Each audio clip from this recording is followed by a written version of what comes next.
I've always believed that teaching is a calling.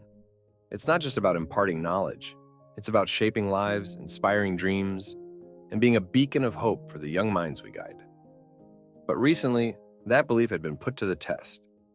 Day after day, the weight of bureaucratic challenges, budget cuts, and a lack of appreciation had begun to erode my passion.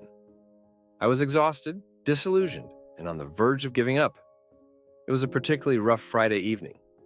The school had just announced another round of budget cuts. Essential programs were being slashed, and several of my colleagues, driven by despair, had already handed in their resignations. I was left feeling like I was fighting a losing battle, trying to keep afloat in a sinking ship. Sitting alone in my classroom, I stared blankly at the stack of ungraded papers on my desk. My thoughts drifted to the resignation letter I'd drafted but hadn't yet submitted. Maybe it's time, I whispered to myself, feeling a lump form in my throat. The idea of quitting felt like a betrayal to my younger self, who had once been so full of hope and ambition. Just then, there was a knock on the door. I looked up to see Michael standing hesitantly at the entrance. Michael was one of those students who rarely spoke in class. He was quiet, reserved, and often seemed lost in thought. "Mr. Gregg," he began, his voice barely above a whisper. I just wanted to give you this." He handed me an envelope and quickly turned to leave. "Wait, Michael," I called after him. "Thank you. Have a good weekend." He nodded and disappeared down the hallway. I turned the envelope over in my hands, curiosity piqued. Opening it, I found a handwritten letter. As I read, tears welled up in my eyes. "Dear Mr. Gregg, I wanted to thank you for everything you've done for me. You might not know this, but your classes have been a sanctuary for me. Your belief in my potential, even when I didn't believe in myself, has made all the difference. Because of you, I've found a reason to try harder and dream bigger. You showed me that I matter, that my voice matters. Thank you for never giving up on me, even when I was struggling. You are the reason I have hope for my future. Sincerely, Michael." The words hit me like a tidal wave. In that moment, all the frustrations, the doubts, and the feelings of inadequacy seemed to melt away. Here was this quiet, seemingly unremarkable student telling me that I had made a profound impact on his life. It was a reminder of why I had chosen this path in the first place. I folded the letter carefully and placed it in my pocket. Standing up, I looked around the classroom with renewed eyes. This was more than just a job. It was a mission. And Michael's words had reignited a spark within me that I thought had been extinguished.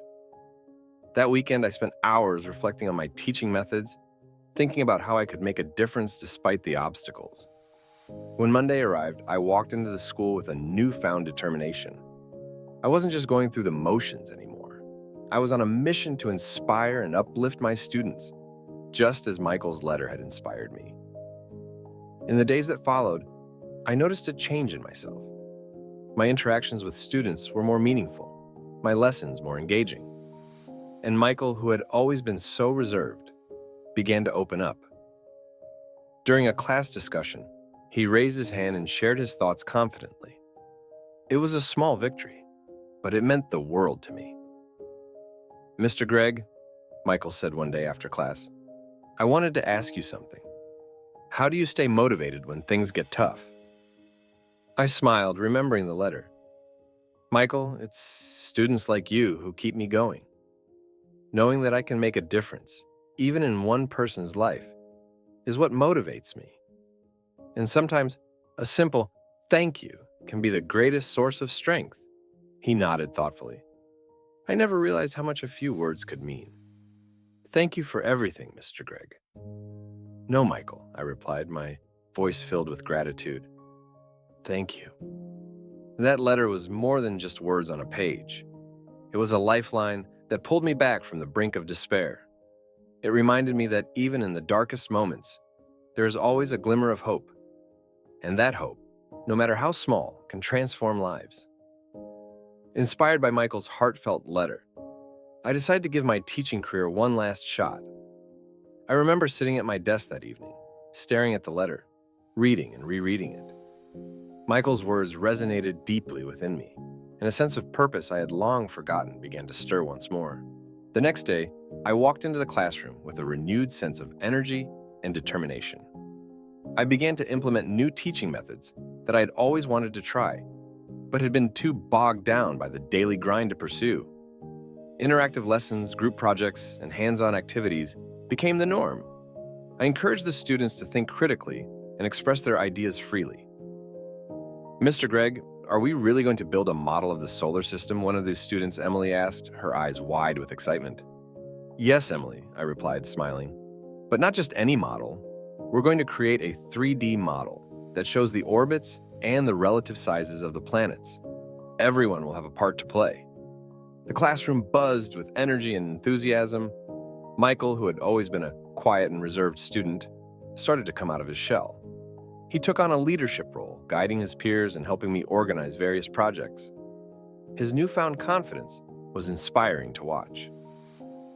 "Mr. Gregg, what if we also add information cards about each planet?" Michael suggested one day during a brainstorming session.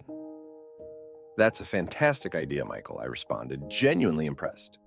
"Why don't you take the lead on that? You can coordinate with your classmates to gather the information." As the weeks passed, the atmosphere in the classroom changed. The students were more engaged, and their academic performance improved. We even started working on community projects, such as a school garden and a local cleanup initiative.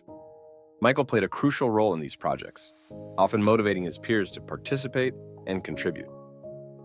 "Guys, let's make our school proud," Michael would say, rallying his classmates. "We can do this together." Our efforts didn't go unnoticed. Parents and other teachers began to take note of the positive changes. However, not everyone was pleased. I started to sense some resistance from certain members of the school administration, particularly from Richard, the vice principal. He seemed threatened by the success and recognition we were gaining. One afternoon, Richard called me into his office. "Greg, I've been hearing a lot about your new teaching methods," he said, his tone measured. "While it's good to see some positive changes, we need to ensure that we're adhering to the school's guidelines and budget constraints." "I understand, Richard," I replied, trying to keep my tone neutral. "But these projects are engaging the students and improving their performance. I believe it's worth the investment." Richard's expression remained unreadable, but I could tell he wasn't convinced. Over the next few weeks, he began imposing more restrictions and making it increasingly difficult for us to access resources. Despite these challenges, Michael and I persevered. "Mr. Gregg, we can't let this stop us," Michael said one day, after we received yet another setback. "The students are counting on us." "You're right, Michael," I agreed. "We'll find a way to keep going." We mobilized the community, reaching out to parents and local businesses for support. We organized fundraising events and community meetings to garner more backing for our initiatives. The response was overwhelmingly positive, and the community rallied behind us. During one of our community meetings, I stood up to address the crowd. "Thank you all for your support," I began, my voice filled with emotion. "Education is a collaborative effort, and together we can create an environment where our children can thrive. Let's continue to work together to make our school a place of inspiration and growth." The applause that followed was deafening, and I felt a renewed sense of hope and determination. Despite the obstacles, I knew we were making a difference. Michael's letter had reignited my passion for teaching, and together we were transforming our school and our lives for the better. As I left the meeting that night, Michael walked beside me, a determined look on his face. "We're just getting started, Mr. Gregg," he said confidently. "Yes, Michael," I replied, feeling a sense of pride and accomplishment. "This is only the beginning." As the recognition for our efforts grew, so did the opposition we faced, particularly from Richard, the vice principal. It became evident that Richard felt threatened by the success Michael and I were achieving. What started as subtle undermining soon escalated into blatant sabotage. Richard began making it increasingly difficult to access resources, imposing unnecessarily rigid rules that stifled our projects. One afternoon, as I was preparing for a community outreach event, Michael approached me with a worried expression. "Mr. Gregg, Richard just denied our request to use the auditorium for the presentation," he said, frustration evident in his voice. I sighed, feeling the weight of the ongoing battle. Did he give any reason this time? Something about new safety regulations. Michael shook his head. It seems like he's making up rules on the spot. I knew Michael was right. Richard's actions were becoming more transparent in their intent to halt our progress. But I was determined not to let him win. All right, Michael, we'll adapt. Let's move the event to the gym. It might be a tighter fit, but we can make it work. Michael nodded, his resolve hardening. We won't let him stop us. Our adaptability and the unwavering support from the students and community kept our spirits high. We mobilized parents, teachers, and even local businesses to support our initiatives.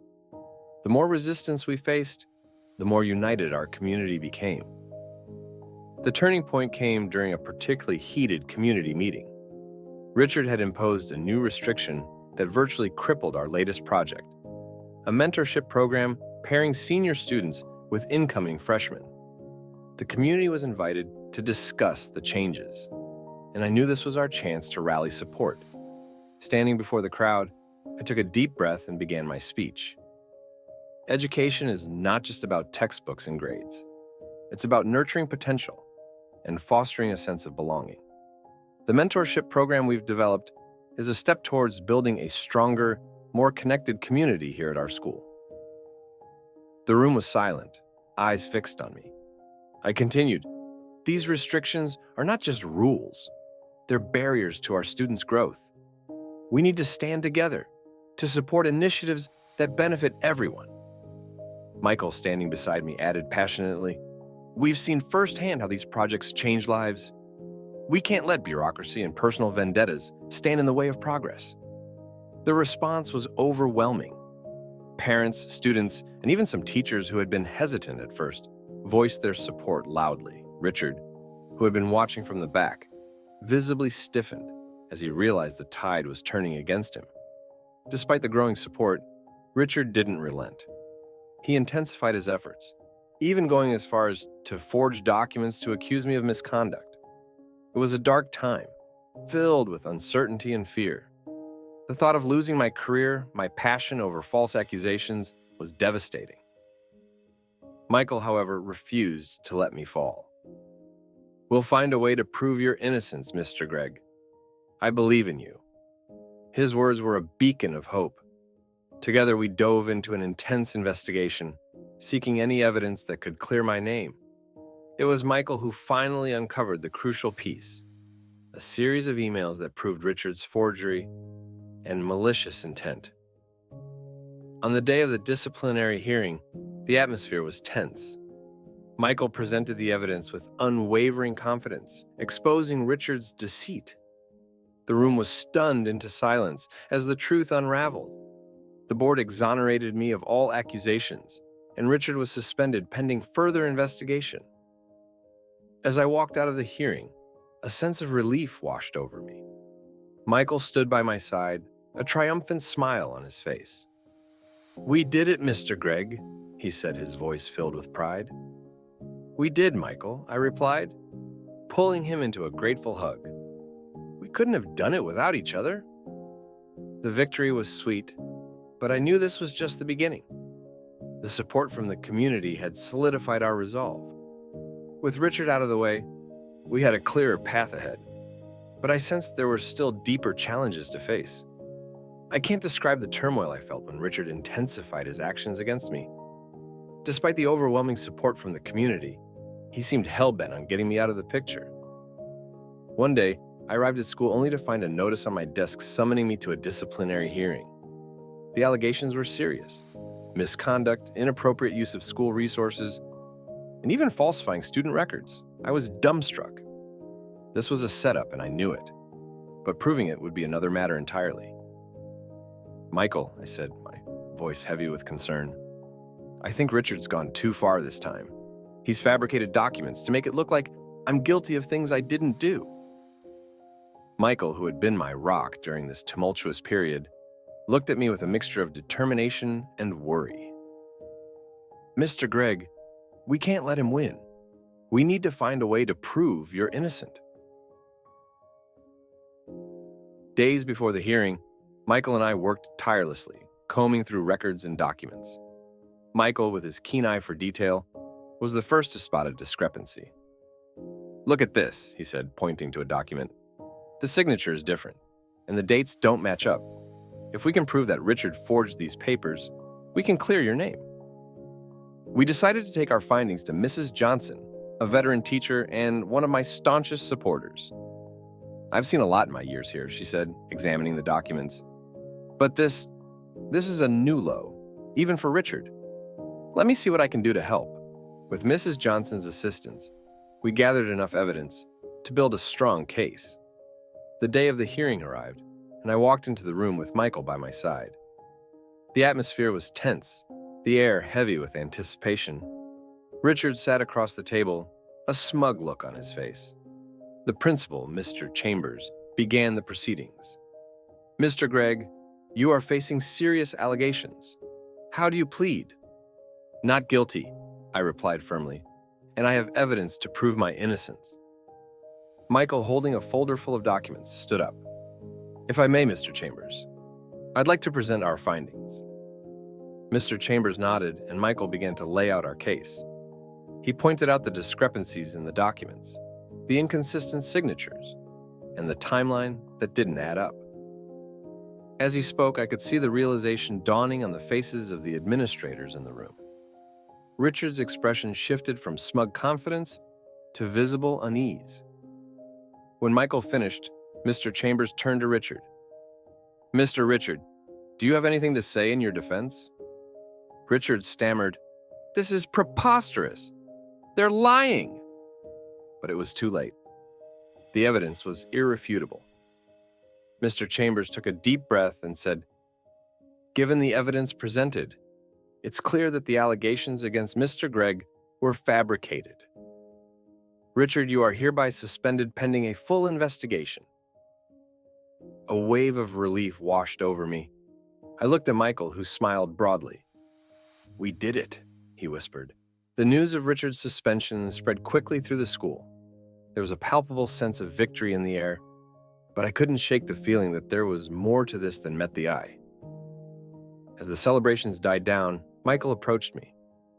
"Mr. Gregg, I think there's something bigger going on. Richard couldn't have done this alone. I'm going to keep digging." I nodded, trusting his instincts. "Be careful, Michael. We've come this far. We can't afford to lose now." In the days that followed, Michael's investigation uncovered a web of corruption that went far beyond Richard. But for now, we had won a significant battle. The school community rallied around us, celebrating our victory and the triumph of truth over deceit. As I stood in the hallway, watching students and teachers alike share in the joy of our hard-fought victory, I felt a renewed sense of purpose. This was why I became a teacher, to make a difference, to fight for what's right, and to inspire others to do the same. And with Michael by my side, I knew that we could face whatever challenges lay ahead. The celebration after our victory felt like a dream come true. Michael and I had managed to clear my name and expose Richard's deceit. The school community rallied around us, and for a moment, it seemed like the worst was behind us. However, life has a curious way of unveiling deeper truths when you least expect it. One evening, while we were still riding the high of our recent triumph, Michael came rushing into my classroom with a look of urgency. "Mr. Gregg, you need to see this," he said, thrusting a stack of papers into my hands. His usually calm demeanor was replaced with an intensity that caught me off guard. "What is it, Michael?" I asked, flipping through the pages. "I've been digging deeper into Richard's actions, and I found something disturbing. Richard wasn't acting alone. He was following orders from Mr. Thompson, the superintendent." I stared at Michael, processing the weight of his words. "Are you sure about this? These are serious accusations." Michael nodded, his eyes filled with determination. "I've cross-checked these documents. They show a direct link between Mr. Thompson and several private companies. It seems he was planning to privatize the school and had been diverting funds for personal gain. The revelation was staggering. It felt like the ground beneath us was shifting once again. "We need to act fast," I said. "If this is true, we can't let him get away with it." Over the next few days, Michael and I worked tirelessly. We reached out to local journalists, providing them with the evidence we had gathered. The media was quick to pick up the story, and soon, the corruption scandal involving Mr. Thompson became headline news. The public outcry was immense. Parents, teachers, and students alike were horrified by the betrayal. During a particularly tense meeting with the school board, Mr. Thompson tried to defend himself, but the evidence was overwhelming. "This is all a misunderstanding," he stammered, but his words fell on deaf ears. The board had no choice but to suspend him immediately, pending further investigation. As Michael and I left the meeting, we were approached by a journalist from the local news. "Mr. Gregg, Michael, what inspired you to take this fight all the way?" Michael spoke first, his voice steady and clear. "When you care about something deeply, you can't stand by and watch it be destroyed. This school and Mr. Gregg have given me so much. I couldn't let that be taken away." I nodded in agreement. Education is about more than just teaching facts. It's about integrity, trust, and hope. We couldn't let corruption take that away from our students. The investigation into Mr. Thompson's actions continued, uncovering a web of deceit that stretched far beyond our school. Eventually, he was not only fired, but also arrested for his crimes. The fallout from the scandal led to sweeping changes in the district's administration. In the wake of these events, the school received a significant increase in funding. The community's faith in our institution was restored, and I was promoted to the position of principal. It was a role I accepted with a mixture of pride and humility, knowing the journey it had taken to get to here. Michael, inspired by our journey and the impact one could have in education, decided to pursue a career in the field. He became my assistant, and together we worked to implement the changes we had always dreamed of. Our school became a model of excellence, not just because of the resources we now had, but because of the spirit of resilience and integrity that defined us. Reflecting on the journey from the brink of despair to this new chapter, I realized how a single letter of gratitude from a student had the power to change everything. Michael's words had reignited my passion and set us on a path that transformed not only our lives, but the lives of countless others. It was a testament to the power of small gestures and the unwavering belief in doing what is right.